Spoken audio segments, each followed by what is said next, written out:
is a platform for voices in the margins. It's a place where we can talk about anything because the art of conversation is missing, and I want it to be a place where we sit down and we talk about important subjects that affect all of us that are in the community. And it just so happens to be I'm a big old weirdo. I just want to do it all because here's the big secret that everybody knows and no one really talks about. You live one time. And I don't care if you're 20 or 112. If you want to do something, do it. Because it's never going to be a better time than right now.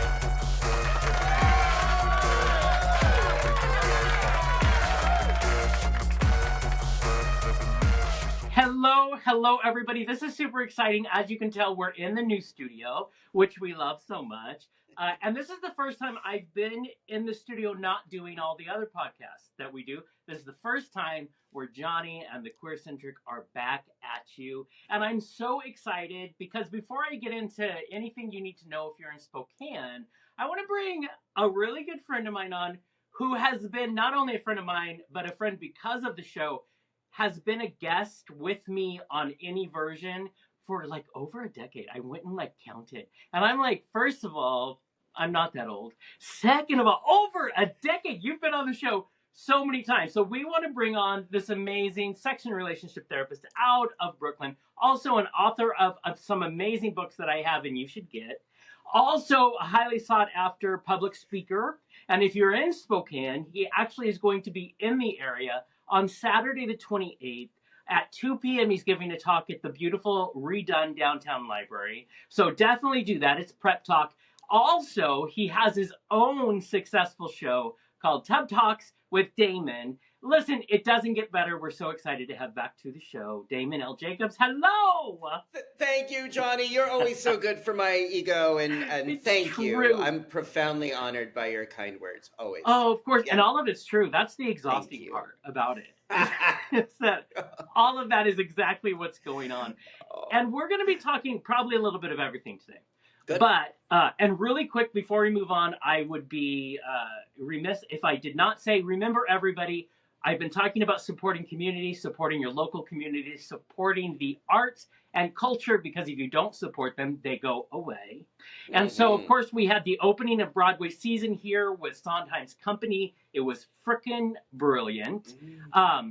But I want to remind everybody, this is the show that hyperventilates me. On October 1st through the 6th, go see Funny Girl as it's in town. And all of the people we work with over there know that all you have to do is whisper it. I have a beautiful long cape a friend gave to me that I'm going to wear at opening night. So, Funny Girl's coming up. Please support. I don't care if you're in Spokane or somewhere else. Support your community and the culture that we have, because it can easily go away. So now that all of that has been said, I have to say, I want to start with you because how long have you been doing Prep Talks? Well, I started talking openly about my own use of PrEP in 2012. I started using it myself July 19th, 2011. Wow. But at the time, I was a little hesitant to speak about that publicly because my work, my actual job, aside from working as a psychotherapist, was also working in vaccine research and doing community outreach and education for vaccine trials. So PrEP wasn't really in favor of that. Like, it wasn't really in alignment with that. But what happened over time is that the vaccine trials ended because we had zero efficacy. Like, we still don't have an HIV vaccine. We're not really closer, I don't think. And there were still people continuously getting HIV at the same exact rates as they had been for 20 years prior, with no changes. But meanwhile, we had this thing called PrEP that could stop HIV transmissions by nearly 100%, and nobody was talking about it. Right. So I started openly saying, this is ridiculous. We have to get this word out. We have to start helping each other learn and understand, because we can't rely on the organizations, the agencies, and the government to help us. We got to tell each other about this major innovation. Well, it was you, and it was, I believe, the end of 2012, beginning of 2013, when you first joined us. Yeah. And I had never heard about it in Spokane. And then it became, back then, Spokane doctors were not willing. So it was this big conversation with you. And I went on shortly after. I found the one doctor in Spokane who was willing to do it. So I've been on since 2013.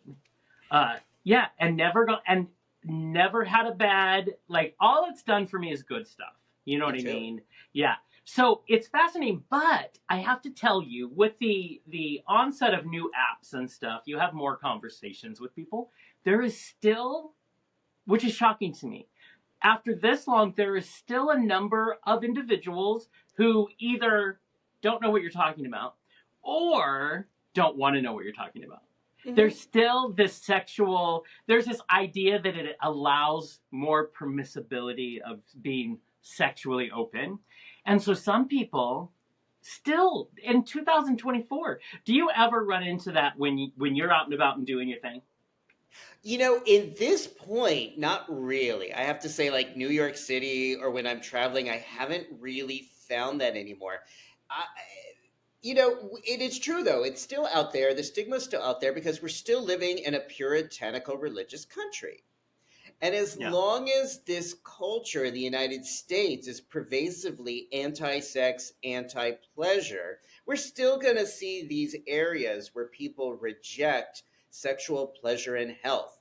We are seeing the exact same dynamic play out today in the world of STI prevention in the form of doxycycline. I don't know, we're going to talk about that, but I'll definitely, when I come to Spokane, that's going to be on the list of things we're going to talk about, is how we have these innovations in sexual health, including PrEP, including DoxyPEP, and there is still such a staunch rejection based on Puritan values, not based on the medicine, not based on the data, not based on the science, but in the purality, the morality, the stigma. Exactly. So do you find that over the past decade, and you're out there and you're giving these talks, that it kind of has had to morph in certain ways? And what has been changes you've had to make? Changes I've had to make or changes I've seen? When you do your talks, how have those talks evolved over the last decade? Now there's not, like, at least for me, most people have heard of PrEP. This is not something where I have to start from zero. Most people are at least aware of it. They may not understand it. They may have the wrong impression of it. They might have been told the wrong science behind it. But this notion of using a pill to prevent HIV does not feel as revolutionary to me today as it did 10 years ago. I think at least some of this is in people's consciousness on some level. So there's less of a need to go into that whole thing and try to work people into that understanding of it. But there's still a lot of misunderstanding, a lot of confusion, and, still a lot of slut shaming and drama about something. That idea you said earlier, it's like, well, doctors are sometimes afraid that if I give my patient PrEP, that they'll have a license to bareback. And I was like, did I need a license this whole time? Exactly. No one told me. No one told me. And did anyone tell your mother and father? Because pretty much all of us got here because of bareback fucking. But we don't call it that when our parents do it. We just call it that when queer liberated people do it. We start to put the stigma into it, and we use barebacking and promiscuity to describe what is one of the most natural and beautiful ways to connect with another human being.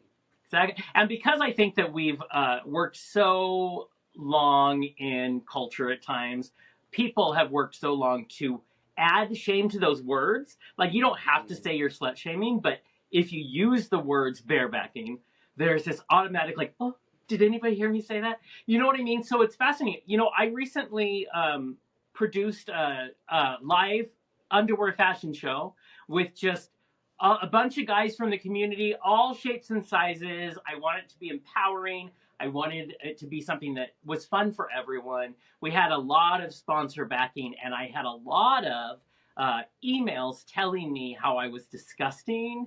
I had a business in town pull out at the last minute and say that I was too risque, which I said, did you mean gay? Because I think you meant gay. You think I'm too loud and too queer.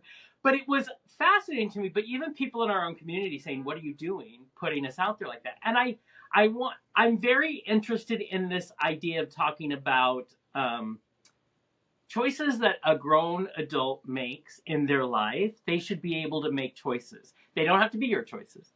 They don't have to be my choices, but we need to respect that, there are grown-ass people make it. And that's a problem right now. Last time you were in town, the big thing that you were talking about was that was when U equals U was we were all trying to talk about, oh God, what are the words? U undetectable equals untransferable or something like that. Transmittable. Mm-hmm. Yeah, and that was the big thing. And so we were talking about PrEP and we're talking about this aspect. So what is the new thing? Is it the shot that we can get every 3 months? What's the new thing to bring to the conversation that you want to bring this time?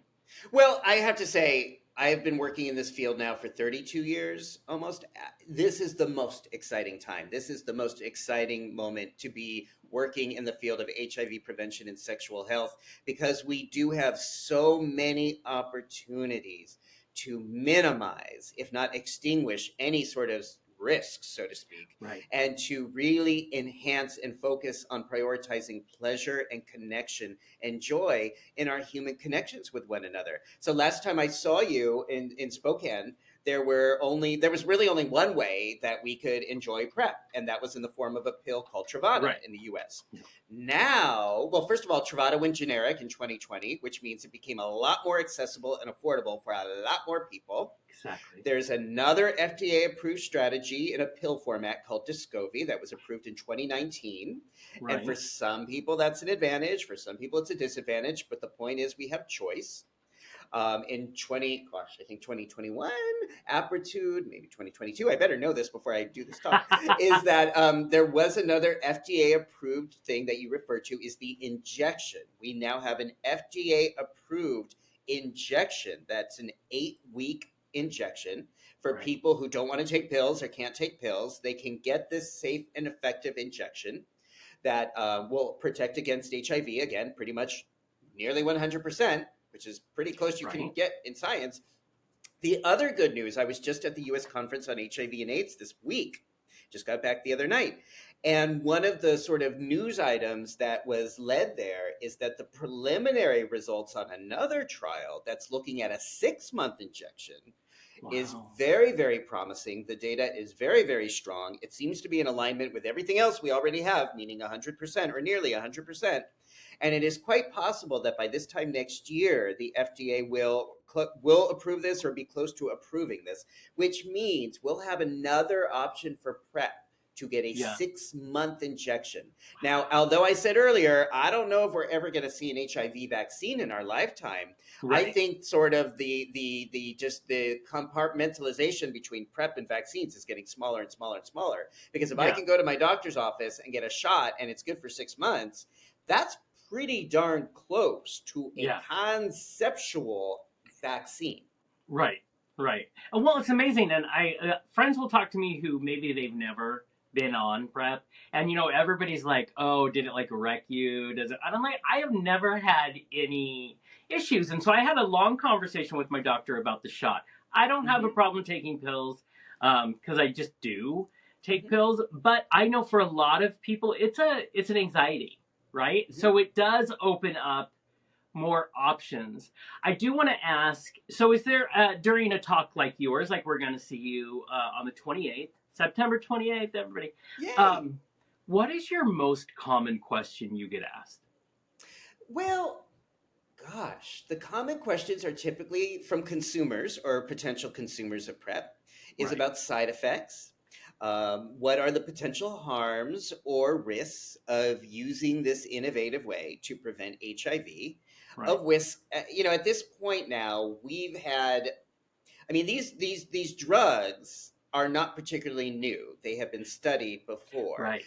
The risks for people who are not living with HIV are exceptionally low and rare, which again is pretty rare in medicine and science. Yeah.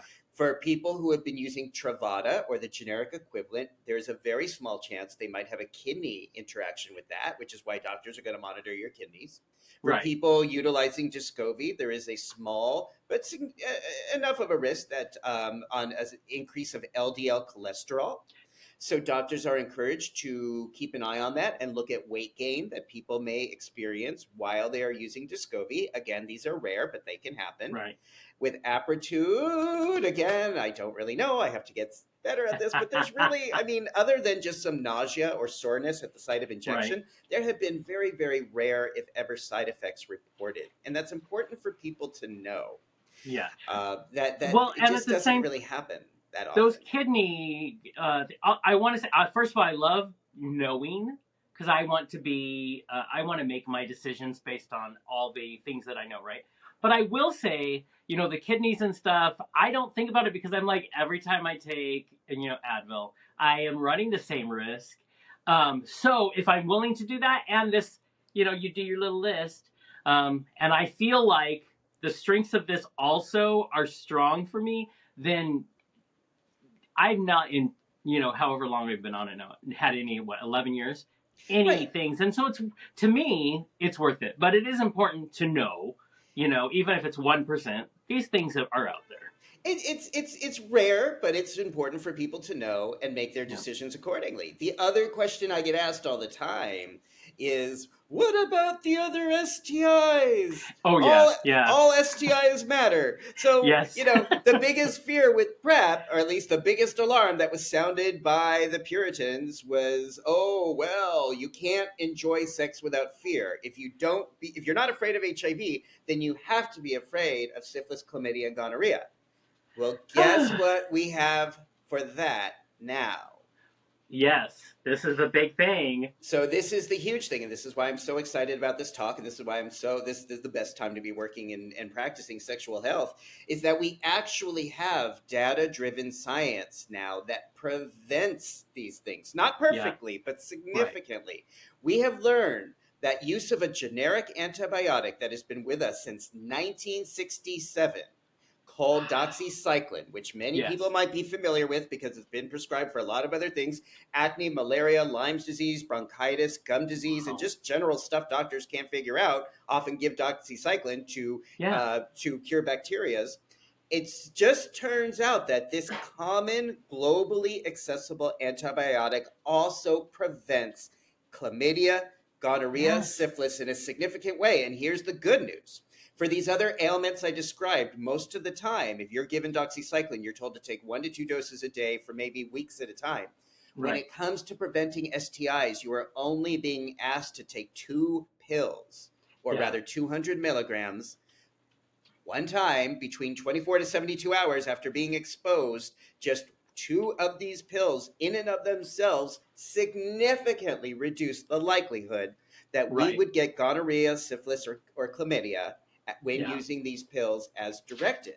This is huge. We've never had this before. We've never had this before. And it also really sends out so many of the objections to people using PrEP, is when we have these other innovative ways to prevent any sort of risk or harm from being a joyful slut. Right? Exactly. And that should be a joyous word. I don't. Have you read Zachary Zane's book, Boy Slut? I haven't, but I'm familiar with him. Yeah, I'm familiar with his work. So good. But it's that conversation of, can we just take back the joy again? But I will say, like chlamydia, I swear you can blink twice and you'll get it. It's just it just seems to have a lot. We've had the conversation where we need to stop putting shame on things that naturally can happen. So I do think that's good. I will say my doctor and I talked about it a few weeks ago, about, being on that. So I think I'm going to start on that as well. I wonder if as you've been, doing your talks for a decade now, more than a decade, lots has changed when it comes to our landscape in the United States. There's a lot more conservative, outspoken people.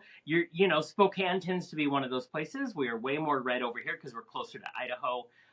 The west side near the ocean, a lot less. Have you noticed a difference when you're out giving your talks?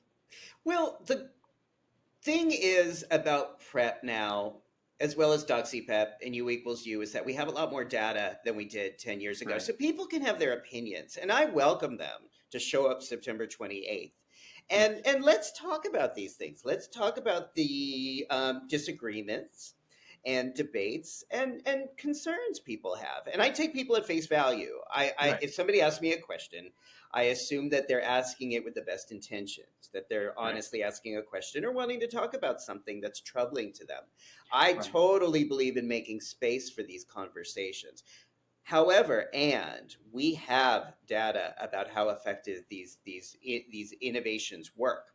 I mentioned earlier, for the longest time in the United States, we did not see a significant decrease in HIV infection rates. Pretty much between the mid 1990s and the mid 2000 teens, it was 50,000 a year, give or take. Right. Around 2015, these rates dropped. They dropped down to 40,000. They dropped down to 37,000. Now, 37,000 is still 37,000 too many. But we've seen since the introduction of PrEP, there is a slow trajectory downward. First, there was a huge drop, and now it's been a slow drop that PrEP has been a part of. Right. The other thing that's contributed to that is people having more viral suppression, meaning undetectable is untransmittable. The more people who learn the status, the more people who understand what undetectable means and untransmittable means, the more likely they are to stick to the drug regimen that they've been given. And then they cannot transmit HIV at those times. Right. And that's been a significant factor as well. So the conservative, there is some... Surprisingly, there's been little pushback against this in the U.S. on a policy level. However, it is happening in Texas, and there is a court in Texas trying to push back about PrEP being covered by the Affordable Care Act. Or they want companies to have the option not to cover PrEP on the Affordable Care Act, the same way right now religious conservative organizations have the right to refuse women birth control. Right. There's a court in Texas that's trying to push that through, and there's been some back and forth, and it may go through given the current state of things. I'm not really sure. But I would say that when people have conservative opinions or judgments, I'm open to hearing that. And I just also hope that they're open to hearing what the science and the data tells us. Because science and data is really not contingent on our moral opinions or point of view. I get to have any opinion I want, but it doesn't really change what's evidence-driven and scientific. Yes. That's the great thing about evidence and science. So I invite people to come to our talk September 28th and share with us what they're feeling and what they're thinking and what they're hesitating about. But whether they agree with it or not, science is real. The FDA approval is real. All of these things work, whether you agree with them or not. Yeah, exactly. And I have to say, I look at things and I think one of the things, I've always said it since even before things got weird. A few elections ago. I've always said that I feel like we don't have conversations, which really is how I think society moves forward. And it is. I can have a conversation with a bunch of people who don't agree with me as long as it's a conversation. So that's what I love about this. I really do hope that if there are people who are seriously curious, they have thoughts, they want to hear, an expert's thoughts as well. I really hope they do go. If it's for conversation based, you know what I mean? I think that is important, even in our own queer community, like queer community anywhere, but queer community in Spokane, if there is a conservative element, if there is an idea that's disgusting, like really is sex disgusting, like obviously we all like it. So I just want to say to everybody who comes out that there's probably other things under the surface why you're saying this. But I do want to see, that's what I'm excited about you, first of all, coming out the first time in a decade, I think. Last time was about 9 or 10 years ago, I think, we had you out. I think 2018 or... Oh, wait, 17? Things might have happened when I wasn't here. It feels longer. It feels like it's been a much longer time. Right. You mean Spokane didn't just stop when I left? That's so weird. I know. Yes, things happen. Object permanence is an amazing thing. Exactly.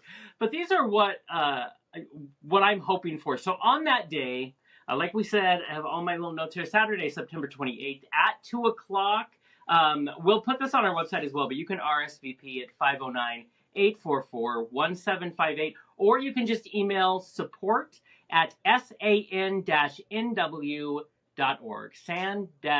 Basically northwest.org. So I do want to say that But what can people expect from your talk Well, that day? well, we're going to be talking about, as you and I have been doing, we're going to be talking about the different strategies and options people have to use PrEP. Now, when I say PrEP, the medical term for that is pre exposure prophylaxis, right? This idea that we take a pill before something happens. Again, similar in principle to a birth control pill that women Right. use not to get pregnant. However, when I say PrEP, what I'm referring to as a consumer and an advocate is proactive, responsible, empowered pleasure. Proactive, responsible, empowered pleasure. So, we are definitely going to be covering what that means to be proactive, responsible, and empowered about our pleasure and our protection. Whether that is through PrEP, whether that is through DoxyPep, whether that is through U equals U, maybe it's through abstinence, maybe it's through a choice not to be sexual, and that's okay. That's great. But what does it mean to be proactive, responsible, and empowered about our pleasure and protection? And I really want to facilitate a discussion that's open to this. I say to my audience, I say to whomever I'm speaking to, you cannot ask me a question that's going to offend me or hurt my feelings.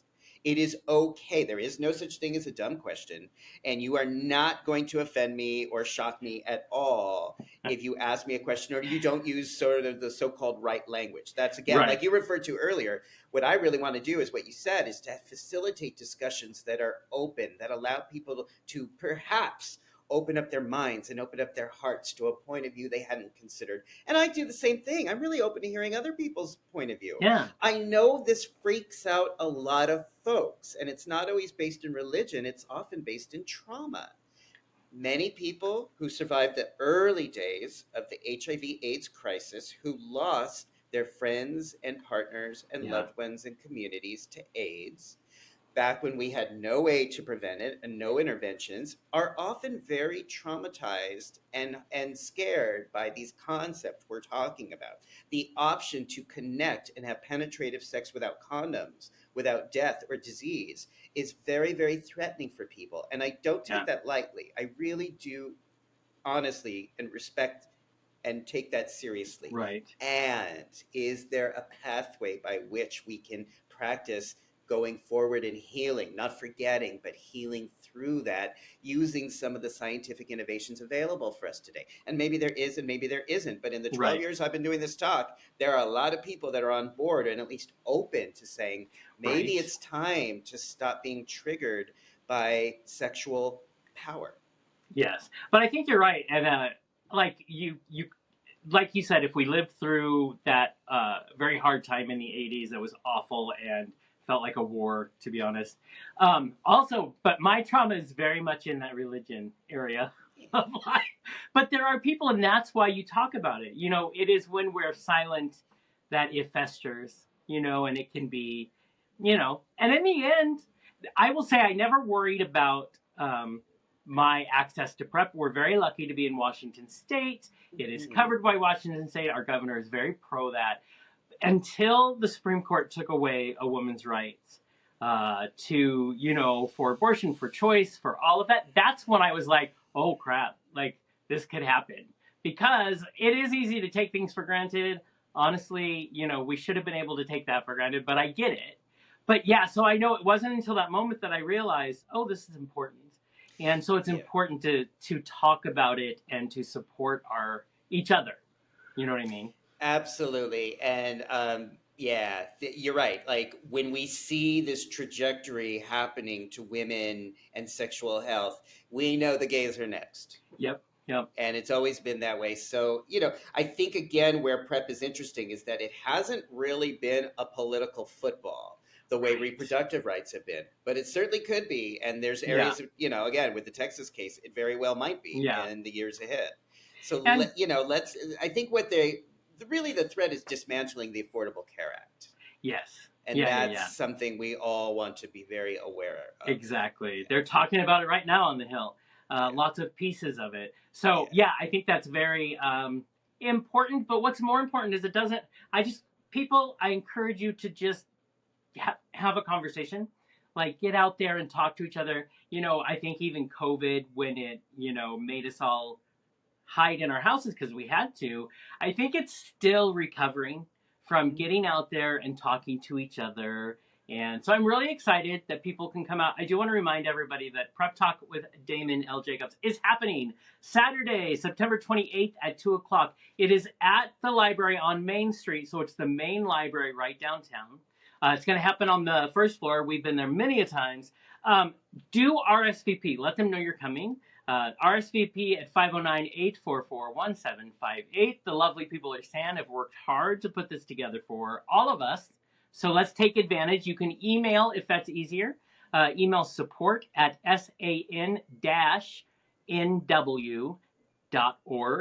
Either one of those, just to let them know, yeah, I'm going to this. Yeah, I'm going to be there. Of course, I have lots of friends that are going to be there because everybody who is as loud as I am has worked hard, and I love it. So I'm excited. Are you excited to see Spokane again? Just 5 years later, I guess. Very excited. Very excited. I'm very honored to be invited back. And again, just to think about ways, every single person who's listening to this, every single person who attends is in a position to alternate and change the course of the HIV epidemic in this country. And it's, again, like from what I've seen even before PrEP, is that primarily it's individuals and community members who are the more trusted and engaged influencers. Before we even talk about influencers like an Instagram thing. But like if I don't know you, but Jonathan does, you're going to be more open to what Jonathan has to say than some loud dude from New York. So we all have an ability to use our position to help our friends, our peers, our community members, our families learn and understand and normalize these concepts. We can end the HIV epidemic in our lifetime. We absolutely can. Like now, we have the tools and technology to do that. It's just a matter of people taking action to do it. Exactly. I completely agree, which is why please show up. We want to see you. Say thank you to Grant and all of his team who have put this together. Lovely people. SAN has been working for very many decades, just doing the good work in Spokane that we needed even before we had this. So please go support, but also come. I am here. If you know me, you know my voice, you trust me. I'm telling you, we're bringing an expert to you. So come on down. Let's just see how that goes. But it's going to be important things in our community we need to support, and this is definitely one of them. So also, thank you, my friend, for being the first one to kick off a new season. You've been on, I think, every single manifestation of a show that I've ever thought of. So, I love being on all your manifestations. Right? We need to have you on Bears of a Certain Age. That's the one we need to have you on. The Bears would love it. Ooh. I love our Bears audience. So Scott and I we'll have to work that out. Okay. But it'll be good. But you're going to be here very soon. Spokane, show up, show out. This is the time. And thank you so much for doing this. Oh, thank you so much, Johnny. Thank you. Bye. Bye. Remember.